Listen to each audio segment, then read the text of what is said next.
Will Johnson has terminated rookie officer Brad Miller for his use of deadly force in connection with the shooting death of burglary suspect Christian Taylor. Taylor had broken into an Arlington auto dealership early last Friday and confronted two approaching officers when he was shot to death. In a media briefing just minutes ago, Chief Johnson did his best to lay out in detail what led up to the shooting.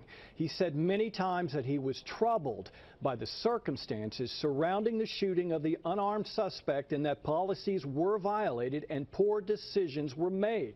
While Taylor was reportedly agitated and cursing and coming at Officer Miller, the chief made it clear that his officer never should have entered the building alone without his training officer and that the outcome could have been avoided. The facts available demonstrate that Officer Miller exercised inappropriate judgment by entering the building alone.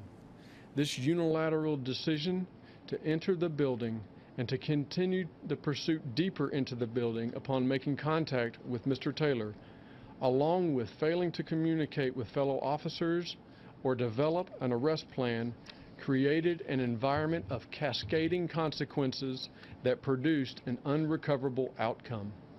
Now, according to Chief Johnson, Officer Miller fired his weapon at Taylor 4 times, while his training officer, standing just 4 feet away, fired his taser at Taylor. But despite the officer's actions, Taylor allegedly kept coming at the two officers, and as a result, Miller kept firing. Chief Johnson says even though Officer Miller has been fired for policy violations, the internal investigation continues. And John, as you mentioned, an external criminal investigation will be conducted as this is being referred to the Tarrant County DA's office for probable and likely grand jury referral and action. And the case also is being shared with the FBI for possible federal intervention.